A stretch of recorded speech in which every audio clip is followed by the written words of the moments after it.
Got a question for you. Are you a ghost?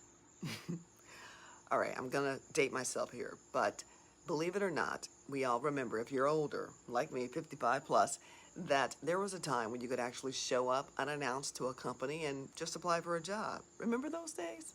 Now, I'm not talking about fast food joints.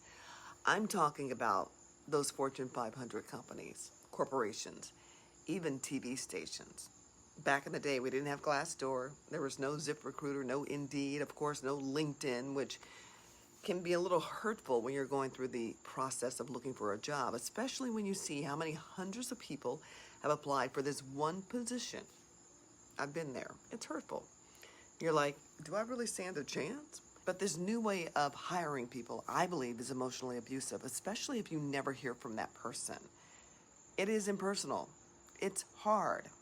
Now, I don't have a better solution, but what I am saying, that companies and their HR folks, the recruiters, I think they do a poor job of maintaining any semblance of humanity during this process. We're just hanging on a wing and several prayers that somehow, some way that our resume is going to stick out above the crowd. But I will say this, at the very least, let's restore dignity back into the process. Just send me a form letter communicating that I was not selected.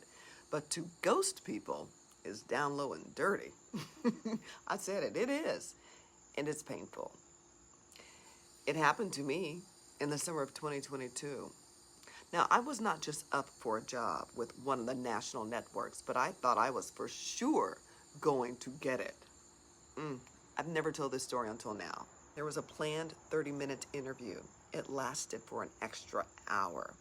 Y'all, the position would have had me making potential appearances on a morning show.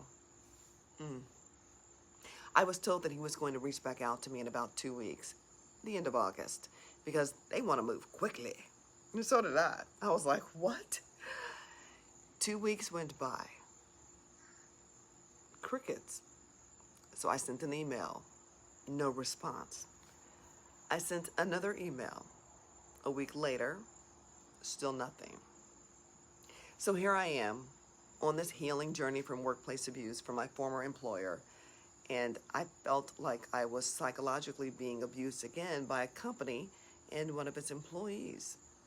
It was another trauma, upon trauma, upon trauma. Another moment of being ignored like I was at the station when my pleas for accountability fell on deaf ears by deliberately ignoring my emails. No response. I say we have to do better, and we can do better. If a company is already treating you like this before you take a job, this is likely how they're going to treat you when you're there. It's really simple.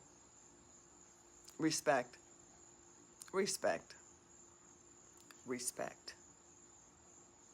Don't be a ghost.